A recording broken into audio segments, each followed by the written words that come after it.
맞습니다. 우리 앞뒤 좌우를 보며 인사합시다. 하나님이 함께 하십니다.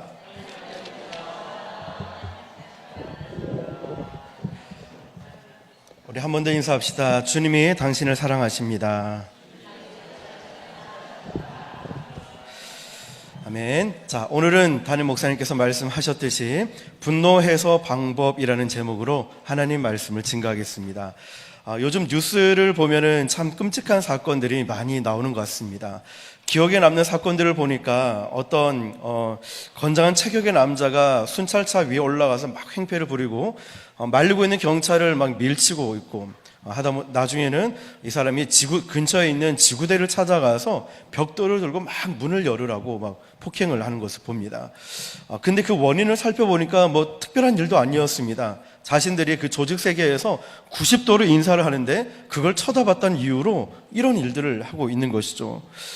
뿐만 아니라 또 아버지가 아들에게 너 이제 게임 좀 그만하고 공부 좀 해, 이 한마디 했을 뿐인데 이 아들이 분노를 참지를 못하고 집에다 불을 지르고 14층에서 뛰어내리는 이런 끔찍한 일도 있지 않습니까? 그런데 이걸 잘 보면 지금만 이런 일이 있었던 것이 아니라 제가 굉장히 오래된 기억이 나는데 한 10년 전쯤으로 기억을 합니다. 지금처럼 뭐 핸드폰이 있지 않은 그런 시대에 한 20년 가까이 될까요?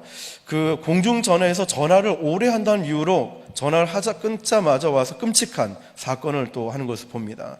분노를 참지 못해서 그대로 표출하는 안타까운 사건들도 보게 됩니다. 자, 그러면 여러분, 세상에서는 이런 사건과 사고들이 일어나고 있습니다. 그렇다면 저와 여러분은 과연 어떤 모습일까요?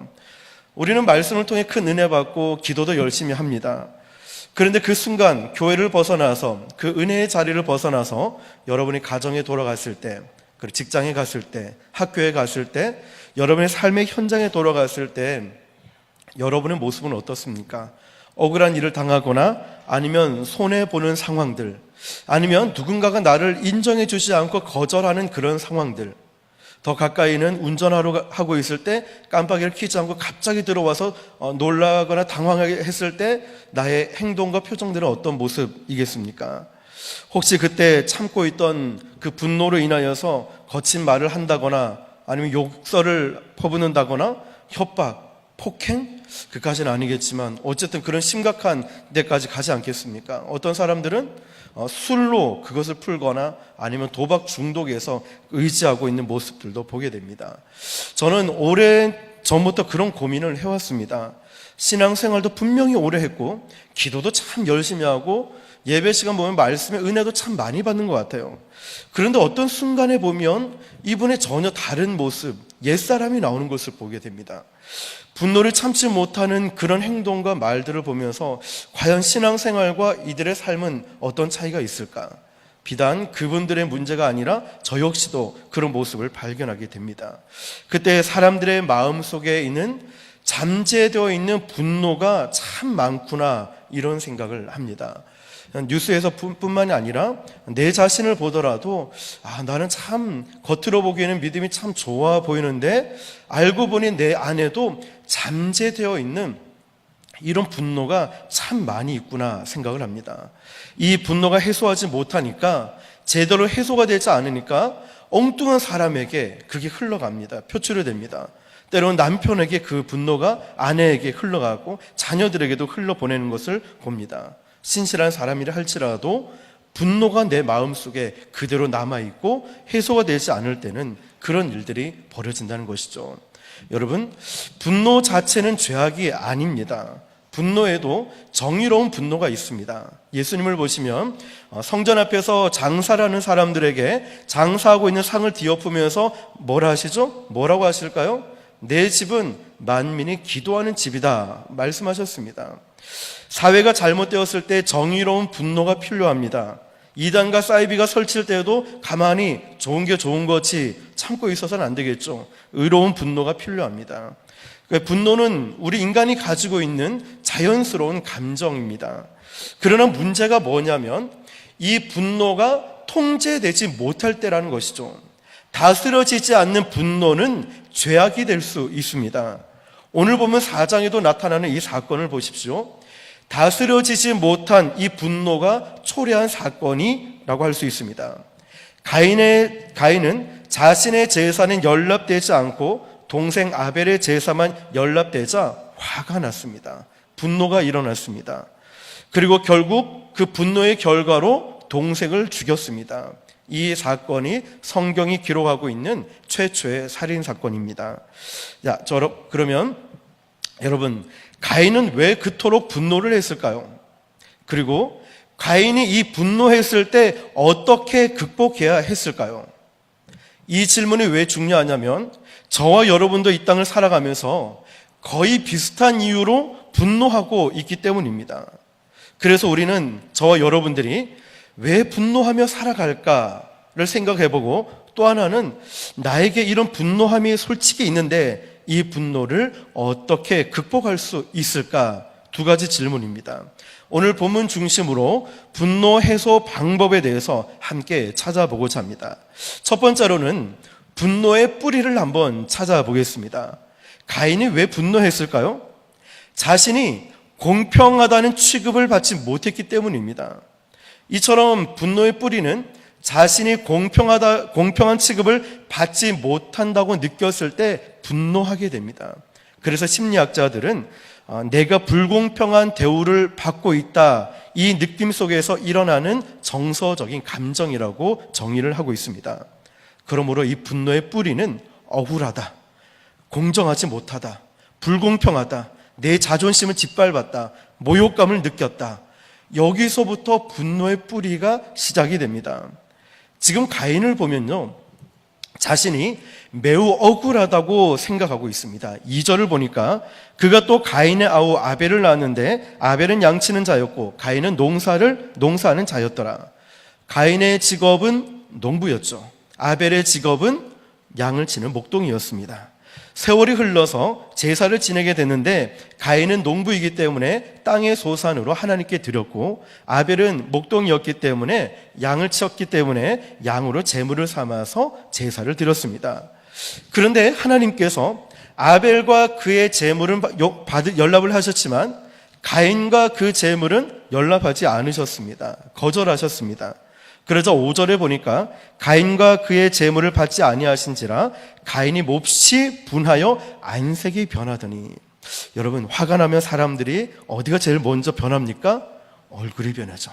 안색이 변하죠. 어떤 사람은 눈이 시뻘개지기도 하고 귀가 뻘개지는 사람도 있기도 하죠. 어쨌든 화가 나면은 안색이 딱 변합니다. 표정이 굳습니다. 무섭습니다, 여러분. 그런 상황이 됐죠. 우리가 피상적으로 이 말씀을 보면 가인이 억울하게 느끼는 것이 당연한 것처럼 보일 수도 있습니다. 왜 제사를 드렸는데, 똑같이 제사를 드렸는데 하나님이 받아주시면 되지 왜 안 받아주셨을까? 가인은 참 억울하겠다. 그러나 여러분, 어디까지나 이거는 피상적인, 겉으로 봤을 때의 관찰이고, 하나님은 실수하지 않는 분이시기 때문에 분명히 우리는 알 수 있는 것은 가인이 분명히 뭔가가 잘못했기 때문이다. 그렇기 때문에 이런 결과가 있다는 것을 우리는 알 수가 있습니다. 그렇다면 하나님께서 왜 가인과 그 제사를 받지 않으셨을까요? 가인은 가장 좋은 것, 처음 난 것을 구별하여 드리지 않았습니다. 4절을 보니까요, 아벨이 어떤 제사를 드렸냐면 자기도 양의 첫 새끼와 그 기름으로 드렸더니 여호와께서 아벨과 그의 제물은 받으셨으나, 아벨은 그냥 양 중에서 눈에 띄는 아무 양이나 잡아서 드린 게 아니라 첫 새끼를 드렸다고 합니다. 첫 번째라는 것은 아주 중요한 의미가 있습니다. 첫 번째 땅의 소산. 우리도 이 믿음을 본받아서 내가 취업을 하면은 첫 월급은 하나님께 드린다, 아니면 첫 번째 모든 귀한 것은 하나님께 드린다, 이런 고백을 하지 않습니까? 이 첫 번째 것을 드리는 것은 모든 것이 하나님 것이기 때문에 하나님 제 것을 드립니다라는 고백이 있습니다. 물론 첫 번째 것만이 하나님 것이 아니라 우리의 모든 것이 하나님의 것입니다. 그 중에 가장 깨끗하고 제일 좋은 것을 하나님께 드림을 통해서 내 가진 모든 것이 하나님의 것입니다, 이렇게 고백하는 거죠. 그래서 하나님께서는 구약의 제사에서 항상 첫째 것을 요구하셨습니다. 자, 그러면 이 분노의 뿌리는 바로 억울함으로부터 시작됐습니다. 공평하지 못하다, 불공정하다, 모욕감, 자존심이 짓밟혔다. 이런 분노의 뿌리가 가인에게는 있었습니다. 이게 분노의 뿌리라는 거죠. 그러면 분노의 원인을 한번 찾아보겠습니다. 첫째 것은 하나님의 것이다. 이것을 아벨은 알고 있었습니다. 아벨이 알고 있었으니까 첫 번째 걸 드렸겠죠. 아벨은 알고 있는데 가인은 몰랐을까요? 그렇진 않을 겁니다. 가인은 농사의 소산 가운데 그냥 있는 것 중에 아무거나 드렸다는 거죠. 반면 아벨은 첫 새끼와 기름을 바쳤습니다. 레위기에서 기름은 하나님 것이기 때문에 반드시 하나님께 드리고 태워야 했습니다. 기름을 먹어서는 안 되는 것이었습니다. 아벨은 하나님께 드리는 것에 원칙에 충실했고, 그래서 가장 좋은 것과 가장 처음 난 것을 하나님께 바쳤습니다. 히브리서 11장 4장에 보면 믿음으로 아벨은 가인보다 더 나은 제사를 하나님께 드림으로 의로운 자라 하시는 증거를 얻었으니 하나님이 그 예물에 대하여 증언하심이라 말씀하고 있습니다. 아벨은 분명히 하나님의 약속과 기대를 알고 있었고, 하나님의 그 약속과 기대에 따라 믿음으로 제사를 드렸습니다. 그런데 가인은 그렇지가 않았습니다. 가인은 자신의 제사가 무엇이 잘못이 되었는지 하나님께 질문도 하지 않은 채 무조건 화만 내고 있습니다. 엄밀히 말하면 가인 자신이 모든 원인을 제공해놓고 자기가 먼저 화를 내고 있는 것입니다. 가인이 만약 조금만 더 생각하는 사람이었다면 내 제사가 뭐가 잘못되었을까? 내가 뭘 잘못했을까? 이런 생각을 해봤을 겁니다. 그러면 아마 자신의 태도가 많이 달라지지 않았겠습니까? 요셉의 경우를 한번 보십시오. 요셉이야말로 정말 억울함의 대명사 아니겠습니까? 꿈 얘기를 했더니 형이 질투하기 시작하고 결국 이 요셉을 형들이 팔아 넘기기까지 합니다. 뿐만 아니라 감옥에 갇혔을 때도, 억울하게 갇혔을 때도 술 맡은 관원장과 떡 맡은 관원장에게 꿈 해석을 해주고 감옥에서 풀려나면 자기를 기억해달라 했는데 이 둘은 역시 기억하지도 않았습니다. 억울한 일들이 많았죠. 나중에 형들이 찾아왔을 때 뭐라고 얘기합니까? 하나님께서 이 일을 위해서 나를 먼저 이곳에 보냈습니다. 형들을 원망하지도 않았다는 거죠.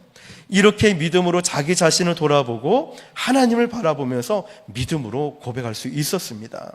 억울함하면 역시 다윗도 빼놓을 수 없지 않습니까? 아무 이유 없이 질투 때문에 자기가 사울의 질투를 받아 도망다니고 죽을 뻔한 이런 상황이 있음에도 불구하고, 사울 왕을 죽일 수 있는 상황이 있음에도 불구하고 다윗의 시선은 사울 그 왕에게 있는 것이 아니라 하나님께 있었습니다. 하나님을 기쁘시게 하는 목적이 있으니까 사울 왕이 무엇을 하든지 간에 하나님 앞에서 죄를 짓지 않은 것이고, 이 믿음을 하나님이 기쁘게 여기셨다는 것입니다. 사랑하는 성도 여러분, 우리가 이런 마음의 여유나 하나님에 대한 이 믿음, 신앙심을 잃어버릴 때 내 자신이 보이기 시작하면서 내가 억울한 불공정한 대우를 받고 있다 생각하면은 나도 모르게 분노가 가득 차게 된다는 것입니다. 이게 분노의 첫 번째 이유가 되었습니다. 억울함, 분노. 자, 그러면 또 두 번째 분노의 이유가 있습니다. 인간관계를 경쟁관계로 이해했기 때문입니다. 가인과 아벨은 형제지간이죠. 그런데 가인이 아벨을 바라볼 때 얘는 내 동생이다, 내가 사랑하는 동생이다 라고 사랑의 눈으로 바라봤으면 되는데, 가인은 어떻게 바라봤을까요? 저 아벨 때문에 내가 손해를 보네? 저 아벨인 나 경쟁 상대다. 이 아벨만 없으면 나는 부모님께 사랑받고 하나님께도 인정을 받을 텐데 저 아벨 때문에 나는 되는 게 없어. 경쟁 의식을 갖고 있었고 경쟁 상대로 동생을 바라보고 있었습니다. 물론 경쟁은 나쁘다고만 말할 수 없습니다. 왜냐하면 선의의 경쟁도 있기 때문에. 선의의 경쟁은 삶의 에너지를 불어넣고 또 삶의 여러 가지 원동력이 되기도 합니다. 그러나 이 경쟁은 역기능적인 기능도 있고 또 악이 도사리고 있다는 사실을 간과할 수는 없습니다. 장독 안에 개라는 것을 아실 겁니다. 장독 속에 개를 집어넣고 개 한 마리는 충분히 나갈 수 있는 역량이 있음에도 불구하고 한 마리가 나갈 때 뒤에 있는 개가 뒷다리를 잡고 나가려면 또 뒷다리를 잡고 해서 결국 그 개는 장독을 빠져나올 수 없다는 이야기입니다. 바울 서신에도 보면 가장 나오는 단어가 무엇이냐면 바로 서로라는 단어입니다. 로마서 12장 10절을 보면 형제 사랑하여 서로 우애하고 존경하기를 서로 먼저 하고, 로마서 16장 16절에도 너희가 거룩하게 입맞춤으로 서로 문안하라. 고린도전서 12장 25절에 여러 지체가 서로 같이 돌보게 하셨느니라. 갈라디아 5장 13절도 오직 사랑으로 서로 종노릇하라. 갈라디아 6장 2절 너희가 짐을 서로 지라. 바울 서신, 즉 이 편지에 보면은 가장 강조하는 단어가 바로 서로라는 것이죠.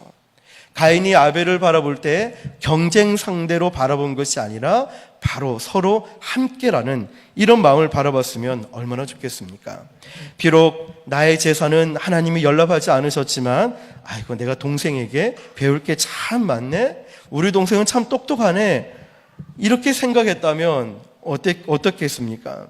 그리고 동생에게 비록 내 동생이지만 이번에는 내가 좀 배워야 되겠다, 나도 동생처럼 이런 예물로 제사를 좀 드려야 되겠다 생각했다면 얼마나 좋았겠습니까? 그러나 불행히도 가인에게는 이런 형제의식이 없었습니다. 9절에 보니까요, 여호와께서 가인에게 이르시되 내 아우 아벨이 어디 있느냐? 그가 이르되 내가 알지 못하나이다. 내가 내 아우를 지키는 자이까? 지금 하나님께서 말씀하시는 거죠. 내 아우 아벨이 어디 있느냐, 네 동생이 어디 있느냐 물어보시는데, 이 질문에는 굉장히 중요한 뜻이 있습니다. 하나님께서는 지금 가인에게 알려주시고자 하는 뜻이 뭐냐면, 아벨이 가인 너의 동생이자 형제라고 강조하시는 말씀이에요. 아벨이 어디 있느냐 물으신 것이 아니라 네 아우 아벨이 어디 있느냐 묻고 계십니다. 그런데 가인이 퉁명스럽게 이렇게 말하죠. 아니 내가 내 아우를 지키는 자입니까? 형이면 동생을 좀 지킬 수도 있는 것 아니겠습니까? 그런데 그러지 않는다는 거죠.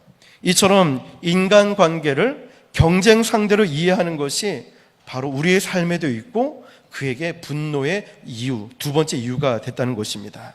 자, 세 번째 그 분노의 이유를 살펴보니까요, 감정을 다스리지 못했기 때문입니다. 감정을 다스리지 못했기 때문입니다.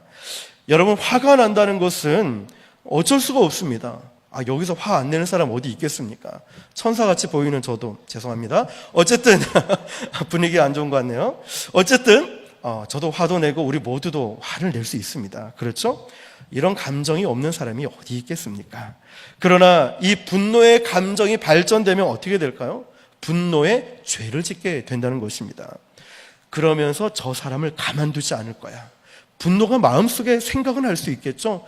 그런데 이 더 커져 버리니까 내가 저 사람에게 복수할 거야. 잘 되는 꼴을 못 본다. 이러면서 자꾸만 이 마음을 품게 되는 거죠.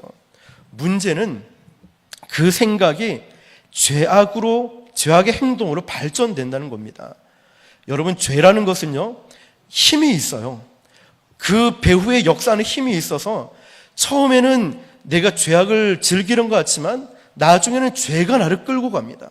처음에는 내가 좋아서 도박에 발을 딛지만 나중에 자꾸만 도박이 나를, 술이, 이런 중독들이 나를 끌고 간다는 거죠. 죄악의 행동으로 발전하게 됩니다.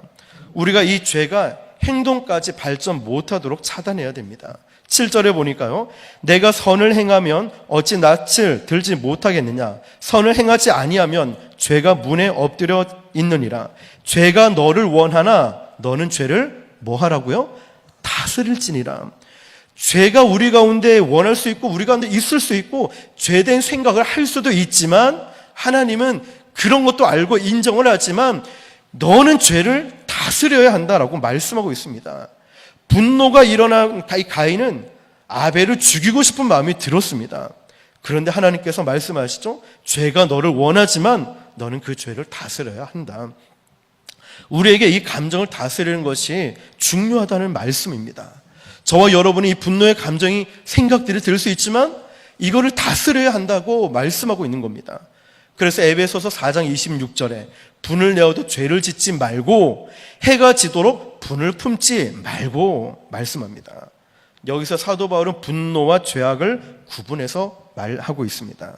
우리도 화를 낼 수 있고, 화가 나니까 나쁜 생각, 저 사람에 대한 나쁜 생각도 할 수 있습니다. 그러나 이 말씀에서 강조하는 것은 그럴 수도 있지만 우리 자신을 잘 다스려야 한다는 것을 말씀하고 있습니다. 자, 사랑하는 성도 여러분, 그런데 여기에 딜레마가 있습니다. 뭐냐면은 이 분노의 상태에서 내가 어떻게 내 감정을 조절할 수 있다는 말입니까? 아니, 감정이 절제가 되지 않는데, 화가 나는데 어떻게 내 마음을 다스릴 수 있습니까? 이런 질문을 할 수 있죠. 어떻게 하면 좋을까요? 이런 상황에서 과연 이 분노, 너무 화가 치밀어 오르고 너무 화가 나는데 이걸 어떻게 감당할 수 있겠습니까? 그렇다고 감정 조절이 안 된다고 해서 내버려 두겠습니까? 아니죠. 그래서 사도 바울은요, 에베소서 4장에 방금 말씀했듯이 분을 내어도 죄를 짓지 말고 해가 지도록 분을 품지 말라, 이렇게 얘기를 하고 이어지는 5장에 보면은 그 해답을 이렇게 제시하고 있습니다. 에베소서 5장 18절을 보니까 술 취하지 말라, 이는 방탕한 것이니, 그 다음 뭘까요? 오직 성령으로 충만함을 받으라. 할렐루야. 성령 충만의 본질이 뭘까요? 성령 충만의 본질은 지배입니다. 지배, 즉 다스림. 나는 할 수 없지만 성령 충만을 받으면, 다시 말해 성령의 지배를 받으면은 우리 감정을 조절할 수 있다는 말씀입니다. 할렐루야. 그러므로 내가 내 자신을 다스리기 위해서는 내 힘으로는 되지 않습니다. 그렇기 때문에 성령 충만을 사모해야 되고, 성령 충만을 사모하지 않으면은 나는 이것을 이겨낼 수가 없다는 것입니다. 분노를 해소하는 방법은 성령 충만을 받는 거예요. 성령의 도움을 받는 거예요. 성령 충만, 즉 성령의 지배를 받는 거예요. 성령의 다스림을 받는 거예요. 주님, 내 힘으로 되지가 않습니다. 죄는요, 극복하는 게 아니라고 했죠. 죄는 예수님의 보혈로 씻겨지는 거예요. 내 노력으로 되는 게 아닌 것처럼 이 분노도 내 힘과 내 노력으로 되는 게 아니라 다스림을 받아야 돼요. 다스림, 하나님의 다스림, 성령의 다스림, 성령의 지배를 받을 때 내가 이 분노에서 지배를 받고 극복하고 이겨낼 수 있다는 사실입니다. 사랑하는 성도 여러분, 그러므로 오늘 저와 여러분들이 혹여나 어떤 분노, 용서하지 못한 이런 여러 가지 마음이 있다면 내 힘으로 안 된다는 것을 분명히 아시기 때문에 성령의 지배를 받고 성령 충만함을 받을 수 있기를 예수님의 이름으로 축복합니다. 그러면 이제 분노 해소 방법을 한번 살펴보면 모든 원인은 내게 있다라는 의식을 갖는 겁니다.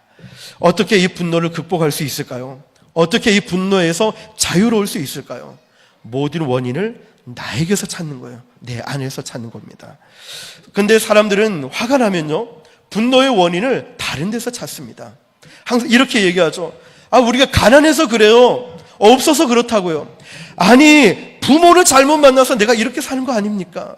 그게 아니라 당신이 지금 나를 화나게 만들어서 내가 이런 것이, 나는 잘못 없어요. 당신이 지금 나한테 그런 말 했잖아요. 모든 원인을 상대방에서 집중적으로 공격합니다. 당신 때문에 그렇다, 가난해서 그렇다, 환경이 그렇잖아요. 여러 가지 이런 상황들 때문에 그런 것 아닙니까? 그러나 여러분, 오늘 이 말씀을 들으시면서 모든 원인을 나에게서 찾는다면 어떻게 되겠습니까? 만일 가인이 화가 났을 때, 분노했을 때 내가 왜 화를 내지? 라고 생각했다면, 하나님께서 왜 내 재물을 받지 않고 아벨 것만 받으셨을까?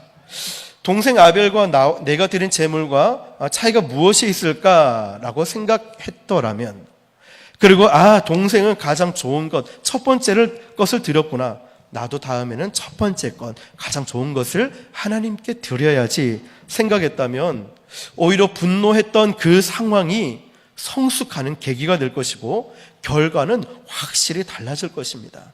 여러분, 우리에게도 그런 상황이 노출되었을 때, 그런 상황에 맞닥뜨렸을 때 저 사람이 그런 것이 확연하지만, 그런 환경들이 있을 수 있지만, 그럴 때 성령의 지배를 받기 위해 하나님께 도우심을 구하면서 내 안에서 원인을 찾아보는 것입니다.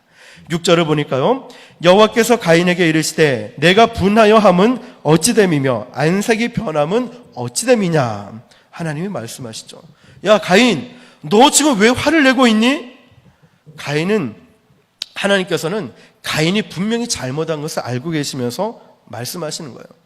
그는 좋은 것을 드리지 않고 적당한 것을 드리면 되지라고 생각했을지 모릅니다. 하나님은 가인 마음속에 선하지 못한 것을 보셨습니다. 그러므로 가인에게 원인이 있었습니다. 가인은 자기 반성은 없었습니다. 분노의 이 상황에서 모든 원인을 나에게서 찾을 수 있다면 아마 상황은 정말 많은 부분들이 달라졌을 겁니다. 여러분, 저와 여러분이 그 분노의 그 상황에서 모든 원인들을 나에게서 찾을 수 있길 바랍니다. D.L. 무디가 미국의 어느 도시에서 전도 집회를 크게 계획을 해놓고 있었는데요. 어느 날 그 다음날 아침 보니까 신문 머리 기사에 교만한 전도자 무디라는 머릿말 기사가 뜬 거예요. 그 옆에 있는 스태프들이 신문을 막 들고 와서 막 화가 나서 찾아온 거예요. 그래서 그 스태프 화가 나서 D.L. 무디를 찾아가니까 껄껄거리며 웃었던 거죠. 근데 왜 그랬냐면 그 기자들이 인터뷰를 요청을 했지만 D.L. 무디가 사정상 인터뷰를 거절하니까 이런 기사를 써버린 거예요. 그런데 이 상황을 알고서 D.L. 무디가 껄껄껄 웃으면서 이렇게 얘기했다고 합니다. 사람들이 나를 잘 모르는구먼. 이런 사투리는 안 썼겠죠? 사람들이 나를 잘 모르는갑다. 영어로 표현하면 좋겠지만 어쨌든요. 나는 이 기사보다 훨씬 더 교만한데 이만하면 잘 써준 거 아닌가? 이런 얘기를 했다 합니다. 그러면서 여러분, 이건 하나님께서 우리에게 겸손하라고 말씀하시는 사인인 것 같습니다. 우리 좀 더 겸손하기 위해서 우리 함께 기도합시다 라고 했다는 거죠. 여러분, 이처럼 모든 분노의 원인을 내 안에서 찾는다면 우리의 행동과 우리의 삶은 많은 부분들이 달라질 겁니다. 쉽지는 않겠지만 그러나 할 수 있습니다. 내 힘으로는 할 수 없지만 하나님이 함께 하시면 할 수 있습니다. 우리는 살아가면서 누구나 분노하고 화를 내며 살아갑니다. 그러나 그 원인을 상대방에서 찾는 게 아니라 내 안에서 찾고 성령의 지배를 받는다면 우리는 반드시 이 분노를 극복하게 될 줄 믿습니다. 마지막으로 이제 분노를 성경적으로 해소하는 법을 배워야 됩니다. 그렇다고 분노가 난다고 무조건 억제하는 것은 좋은 방법이 아닙니다. 참고 누르면은 오히려 병이 됩니다. 참기는 참는데 그 안에서 어떤 공격적인 분노가 계속 축적되고 있는 것입니다. 그런데 이런 사람들은 분노가 결국 엉뚱한 사람들에게 터뜨리게 됩니다. 자라날 때 아버지에게 어떤 핍박과 어떤 상처를 받고 자라난 딸이 아버지에게는 대들 수 없으니까 그 분노를 터뜨리는데 남편에게 터뜨리고 아니면 자녀들에게 터뜨리게 되고 엉뚱한데 그 분노가 표출되는 경우를 봅니다. 그래서 분노를 적절하게 해소하는 법을 배워야 됩니다.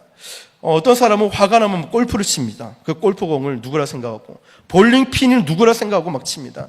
야구장에 가서 이 공을 어떤 놈 이러면서 막 치기도 합니다. 그런데 여러분, 물론 그 순간은 속이 후련할지 모르지만 이것은 좋은 방법이 아닙니다. 이건 파괴적인 방법입니다. 사실 이런 방법은 오히려 분노의 감정을 더 키울 수 있는 원인이 됩니다. 자, 성경적인 방법은 두 가지가 있습니다. 그런데 제대로 못하는 것이기도 합니다. 그러나 우리가 이것을 알고 노력해 보자는 것입니다. 하나는 뭐냐면 기도이고 하나는 용서입니다. 기도와 용서를 통하여서 우리는 이 분노를 해소해 나갈 수 있습니다. 화가 났다면 일단은 주님 앞에 나오십시오. 하나님, 제가 너무 화가 납니다. 너무 속상합니다. 다 털어놓고 기도하는 겁니다. 그래서 저는 통성 기도가 정말 좋다고 생각합니다. 통성 기도하면서 다 하나님께 다 말씀드리는 거죠. 큰 소리로 주님께 기도하는 겁니다. 여러분, 그렇게 기도하실 수 있겠습니까? 오늘 이제 설교 끝나고 우리 기도할 텐데 그렇게 기도할 수 있겠습니까? 정말 부르짖고 기도해야 되지 않겠습니까? 초창기 1월달 제가 왔을 때부터 우리 교회가 정말 뜨겁게 기도하는 그 기도 손을 놓지 않고 있지 않습니까? 이런 책이 있습니다. 공자가 죽어야 나라가 산다. 이 책 제목을 제가 좀 바꿨습니다. 공자가 죽어야 예배가 산다. 무슨 말이냐면요, 내 안에 공자가 있는 거예요. 뭐냐면 내가 하나님께 예배 드릴 때 제대로 예배도 드리지 않는 거예요. 표현을 못하는 거예요. 찬양할 때 내가 어떻게 손들고 찬양해. 기도할 때도 내가 체면이 있지 어떻게 기도할 때 큰 소리로 하지. 내가 체면이 있지 교회 다닐 수가 얼만데 내가 아멘을 그렇게 크게 해. 이런 체면이 있다는 거죠. 뭐냐면 내 속에 공자가 들어있어서 그래요. 내가 체면이 있지. 그러나 여러분, 찬양할 때 기쁨을 표현할 줄도 알아야 되고, 기도할 때 좀 통성으로 부르짖고 하나님만 바라보고 기도해야 되고, 괴롭고 아픈 마음을 다 쏟아놓을 수 있는 그런 기도가 해야 되지 않겠습니까? 하나님, 제가 누구와의 관계 속에서 상처받았습니다. 너무너무 괴롭습니다. 솔직하게 다 말할 수 있어야 되지 않겠습니까? 그때 성령님이 임하시고 성령의 위로를 받고 성령이 함께 하시면 넉넉함이 생기면서 나에게 상처 줬던 사람을 힘있게 끌어안을 수 있는 넉넉함이 생긴다는 거예요. 하나님이 함께 하시기 때문에. 사랑하는 성도 여러분, 우리 안에 분노가 차오를 때 성경적인 해석법은 기도와 용서입니다. 이것이 하나님의 해결책임을 여러분 믿으시길 바랍니다. 주님이 이 땅에 하나님과 인간 사이에 예수님이 중보자, 다리를 놓기 위해 오셨고, 사람과 사람 사이에 다리를 놓기 위해서 우리 주님이 오셨다면, 주님을 따르는 제자라고 한다면 저와 여러분들이 이런 중보, 즉 정말 어떤 상황이라도 다리를 놓는 사람이 되어야 하지 않겠습니까? 화해자의 모습, 화평케 하는 자의 모습, 이것이 바로 우리 주님이 우리에게 원하는 모습일 것입니다. 오늘 저와 여러분들이 다시 한 번 더 이 땅을 살아가면서 분노할 수 있지만 정말 주님의 마음을 품고 기도와 용서로 극복해 나가시는 저와 여러분 되시기를 예수님의 이름으로 축원합니다.